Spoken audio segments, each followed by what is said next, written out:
Good morning friends, आप पढ़ रहे हैं पावर पॉइंट स्टडी में डेली करंट अफेयर। आज हम पढ़ेंगे 9 मई की डेली करंट अफेयर और आज है 10 मई, मतलब एक दिन पहले की। सबसे पहला पॉइंट, विश्व रेड क्रॉस दिवस मनाएगा। कौन सा? विश्व रेड क्रॉस दिवस मनाया गया। कौन सा विश्व रेड क्रॉस दिवस को मनाया गया? ये कब मनाया गया? ये मनाया गया 8 मई को। देखिए, कुछ चीज़ें ऐसी होती हैं जो आप लोगों को पूरे विश्व में मतलब बनाई तो जाती हैं, उनको बताया नहीं जाता। ये किसका प्रतीक है? ये हैगा हेनरी। किसका हैगा? हेनरी ड्यू नेट की जयंती के दिन मनाया गया। जयंती का प्रतीक है। और भी इसमें बताते, अभी और इसके बारे में डिटेल में पढ़ते हैं, ठीक है। ये रेड क्रॉस अंतर्राष्ट्रीय समिति, क्या हुआ? ये रेड क्रॉस रेड क्रॉस है। रेड क्रॉस की एक अंतर्राष्ट्रीय समिति के कौन थे? ये संस्थापक थे। इसका क्या नाम था? ICR के संस्थापक। देखिए, जो रेड क्रॉस समिति थी ना, क्या हुआ? उसके क्या थे? ये संस्थापक के रूप में थे। इन्हें शांति के लिए नोबेल पुरस्कार मिला। किसके लिए? शांति के लिए नोबेल पुरस्कार से क्या रहे?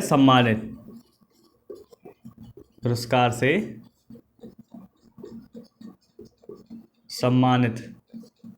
क्या हुआ? नोबेल पुरस्कार प्राप्त करता थे। इनका जन्म कब हुआ था? इनका भी जन्म हुआ था 8 मई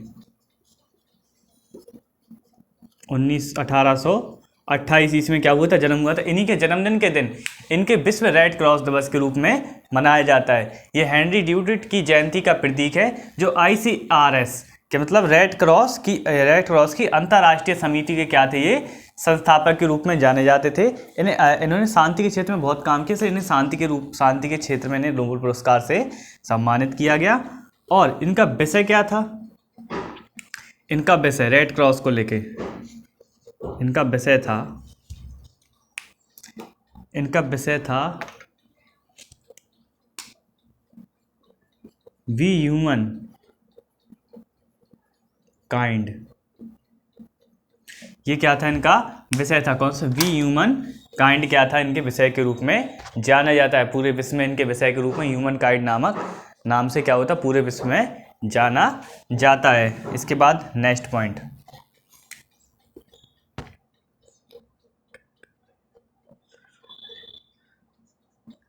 असम में कई विकास परियोजनाओं की शुरुआत करेंगे।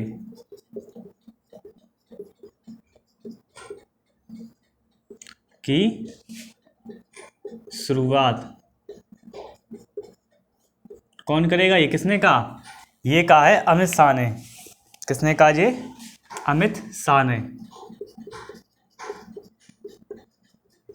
ने कहा, जो हमारे क्या है गृह मंत्री हैं, जिन्होंने कहा है कि हम असम में क्या करेंगे? कई विकास परियोजनाओं की क्या करेंगे? शुरुआत करेंगे। इसके लिए इन्होंने केंद्रीय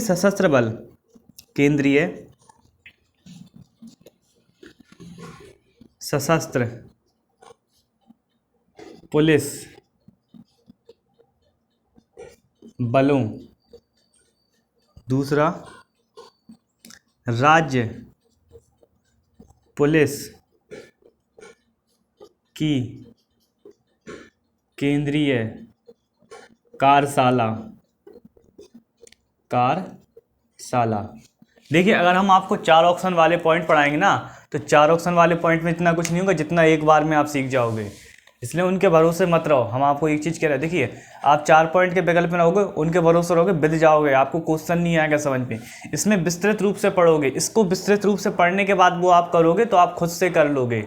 इसको एक कॉपी में नोट डाउन करके इसको पढ़िएगा, बहुत बढ़िया तरीका होता है।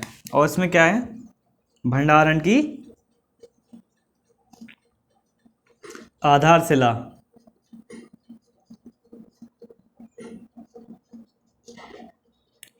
ये क्या होगा, इन क्षेत्रों में क्या किया जाएगा, इन क्षेत्रों में विकास की परियोजनाओं को शुरू किया जाएगा, ये बताया गया है अमित शाह के द्वारा।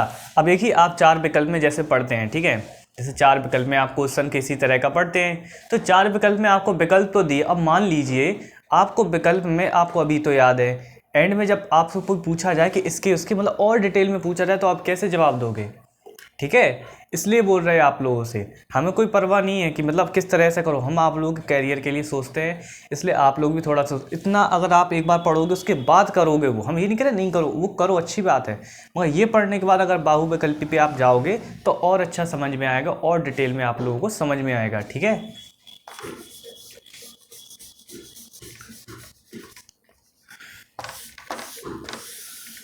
ये नहीं कह रहे कि उसमें समझ में नहीं आएगा। देखिए लोगों का देखो ऐसा है, देखो वो बहुविकल्पी में आपको तो लटका देते, अभी आपने, आप लोगों के पेपर में आपने बहुविकल्पी आए, ठीक है, आपने कर लिए, मगर कभी ये चीज़ सोचा है कि उसके बारे में डिटेल से पूछ लिया जाए तो आप लोग क्या करोगे, कुछ नहीं कर सकते ना, ये भी तो कह रहे हैं। रविन्द्रनाथ टैगोर की जयंती मनाई गई, किसकी,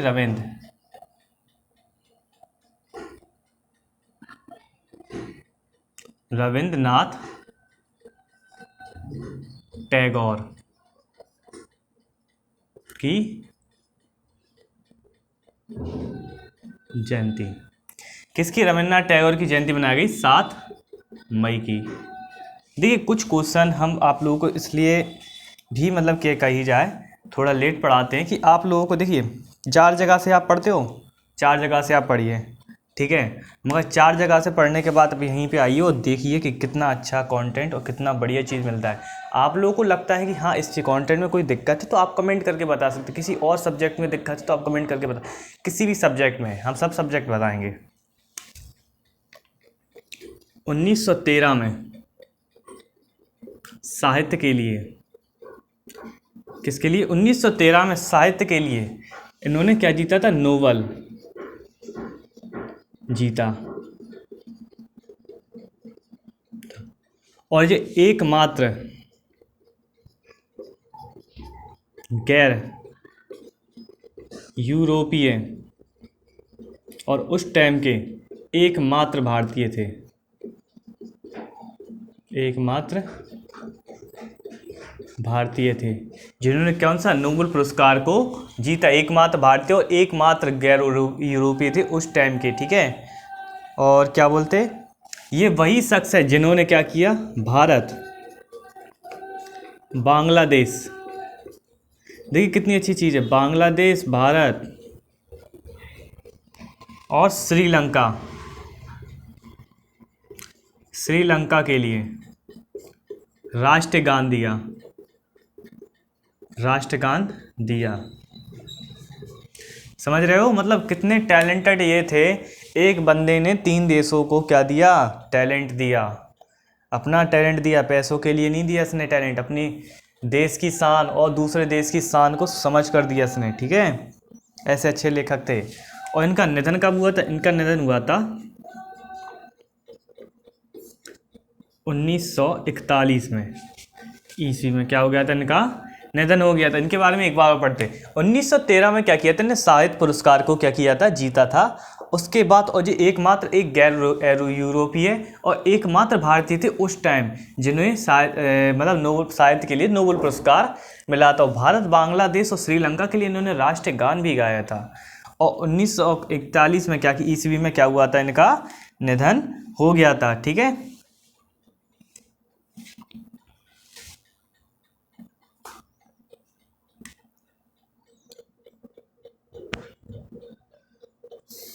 केंद्र ने उत्तराखंड के, केंद्र ने क्या किया, उत्तराखंड के उच्च न्यायाधीश, उच्च न्यायालय के से पदोन्नत किया, क्या किया, पदोन्नत होने वाले सेकंड न्यायाधीश,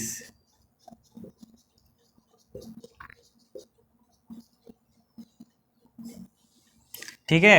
उत्तराखंड से क्या हुआ, पदोन्नत वाले पहले न्यायाधीश है जिनका क्या नाम है,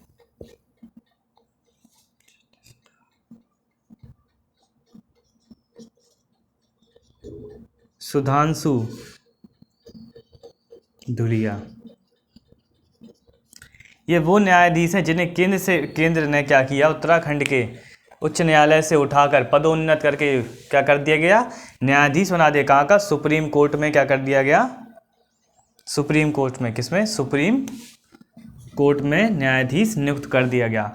मतलब कहने का मतलब है अभी तक ये सेकंड ऐसे वो हुए जिन्हें उत्तराखंड में पहले एक आदमी, मतलब पहले एक जस्टिस को ले लिया गया, उसके बाद इनको लिया गया, मतलब कहा जाए तो इनका प्रमोशन हो गया। अब जो सुप्रीम कोर्ट में बैठेंगे और सुप्रीम कोर्ट के जज के रूप में काम करेंगे। किसने किया, ये केंद्र द्वारा किया गया। क्या नाम है, सुधांशु धुलिया।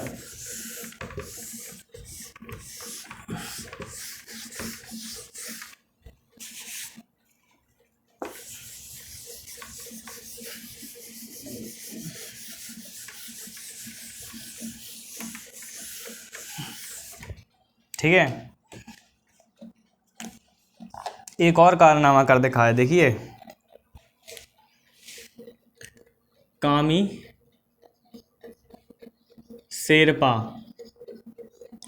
ठीक है, इन्होंने क्या किया, कामी शेरपा ने क्या किया, 26 बार माउंट एवरेस्ट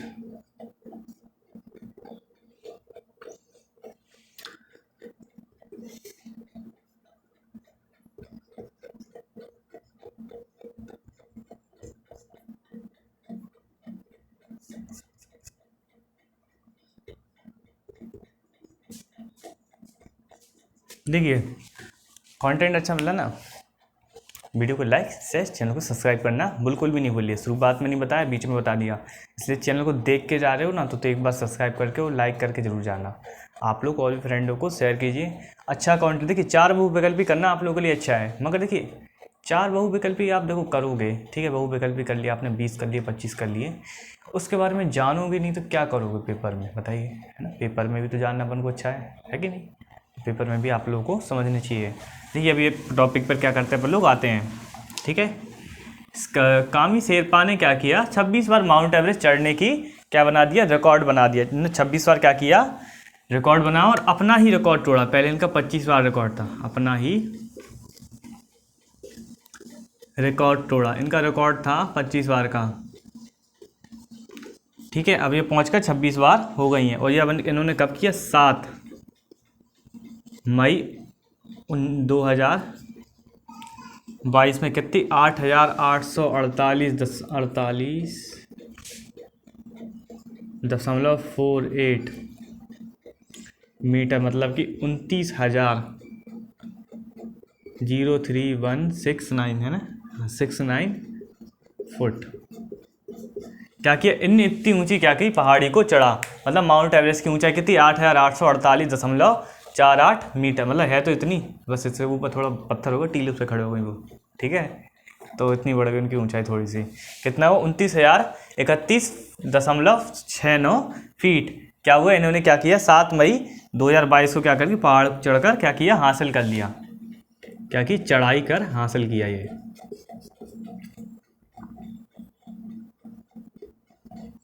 ठीक है, और इन्होंने क्या किया, इसके पहले रीटा ने पहली बार,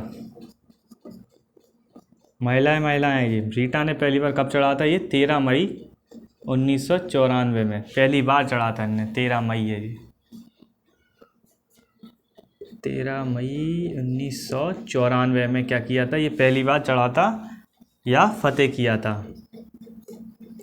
अपने भारत की ये रीटा, ये वहाँ की, नेपाल की जी शेरपा इनके ख़ानदान में बहुत लोग हैं जो माउंट एवरेस्ट चढ़ते रहते, मतलब। और आज रोज़ का आना जाना है कि भाई चलो चलते हैं, आते हैं घूम के, ठीक है। इनका रोज़ का आना जाना है, अपन का रोज़ का आना जाना नहीं है, अपन लोग आराम से जाते हैं, अपन को परमिशन दुनिया भर का लेना पड़ता है। वैसे माउंट एवरेस्ट जो पहाड़ी है, नेपाल, चीन, भारत तीनों के हिस्से में लगी, ठीक है। मगर एक तरह से कहा जाए नेपाल और चीन में कुछ पूरा उसका जो मेन मतलब चट्टान है माउंट एवरेस्ट, वो उनमें लगी पूरा देश में, ठीक है।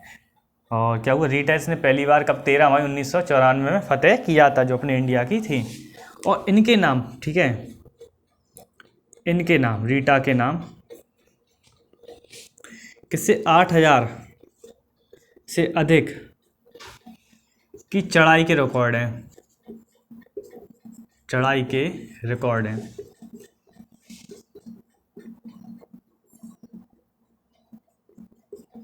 ठीक है, इनके नाम क्या है? 8,000 से अधिक की चढ़ाई के क्या है? रिकॉर्ड इनके ऊपर दिए गए हैं। इसमें प्रख्यात उड़ीसा एक साहित्यकार हैं। ठीक है, नेक्स्ट पॉइंट, प्रख्यात उड़ीसा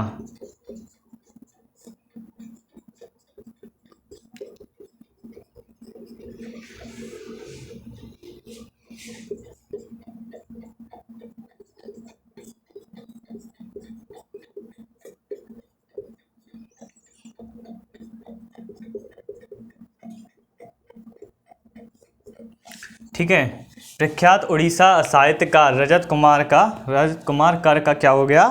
निधन हो गया। ये पद्मश्री से सम्मानित थे। ये कौन से? पद्मश्री से,